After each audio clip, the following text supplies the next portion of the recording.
కి స్వాగతం. Shreya real estate marketing private limited MD Babu అగస్టిస్ జన్మదిన వేడుకలు నెల్లూరు మాగుంట లేఅవుట్లోని శ్రేయ రియల్ ఎస్టేట్ కార్యాలయంలో శనివారం రియల్ ఎస్టేట్ మార్కెటింగ్ సిబ్బంది ఆధ్వర్యంలో ఘనంగా నిర్వహించారు. మార్కెటింగ్ సిబ్బంది బాబు అగస్టిస్ను పూలమాలతో ఘనంగా సన్మానించారు.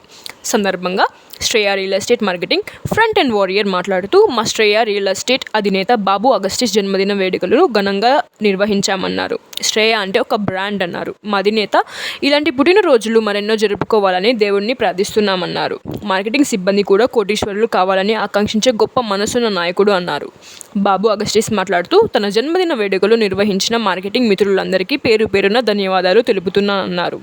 ఈ కార్యక్రమంలో మార్కెటింగ్ సిబ్బంది పాల్గొన్నారు.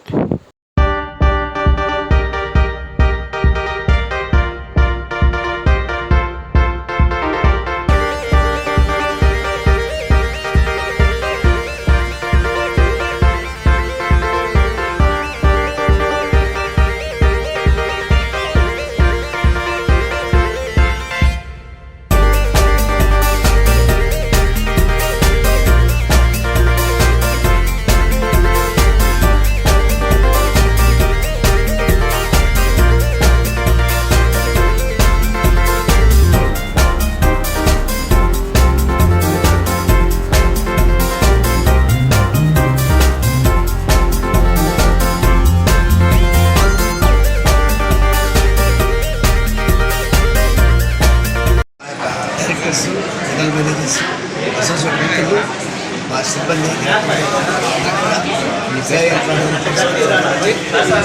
అందరూ కూడా ప్రత్యేక ధన్యవాదాలు తెలియజేస్తున్నాం. నేను నా మీద ప్రేమాభిమానాలకి సర్వదా బాధ్యులై ముందున్న కాలంలో కూడా అనేక మందికి అనేక రకాల ఉపయోగపడేదానికి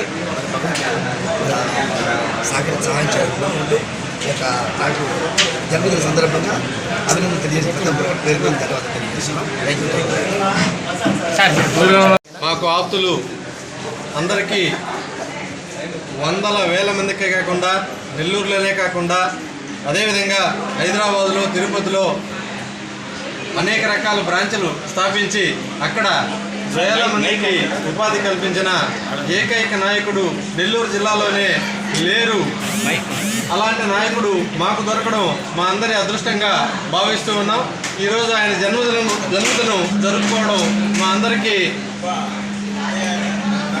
అందరికీ చాలా సంతోషంగా ఉంది. కాబట్టి ఇక్కడ ఆయన ఆలోచన ఏంటంటే శ్రేయలో ఉన్న అందరూ ఆయనలాగానే కష్టపడి మంచి స్థాయికి రావాలని కోరుకుంటూ ఉంటారు. అందరికి అదే చెప్తూ ఉంటారు. ఎవరిని కూడా తక్కువ అంచనా లేకుండా, తక్కువ చూపు చూడకుండా నేను ఎండీనని, నాకు ఇన్ని బ్రాంచ్లు ఉన్నాయని, నేను ఈరోజు ఈ స్థాయిలో ఉన్నాననే ఆలోచన లేకుండా చాలా చిన్న స్థాయి వ్యక్తితో కూడా నేరుగా ఈరోజు అపాయింట్మెంటు లేకుండానే కలవగల నాయకుడు మాకు దొరకడం మా అందరికీ అదృష్టంగా మేమంతా భావిస్తూ ఉన్నాం. కాబట్టి మా ఎండీ గారు ఇలాంటి జన్మదినాలు ఎన్నో జరుపుకొని ఇంకా ఎంతో ఎత్తుకు ఆర్థికంగా అభివృద్ధి చెందుతూ మా అందరినీ ఆర్థికంగా ముందుకు తీసుకోవాలని కోరుతూ మరొకసారి ఆయనకు, ఆయన కుటుంబ సభ్యులకు అందరూ కూడా ఆ దేవుని యొక్క ఆశీస్సులు అందించాలని, ఆయన ఆరోగ్యాలతో అష్టైశ్వర్యాలతో మనస్ఫూర్తిగా నిండు నూరేళ్లు జీవించాలని మనస్ఫూర్తిగా కోరుకుంటూ ఉన్నాము.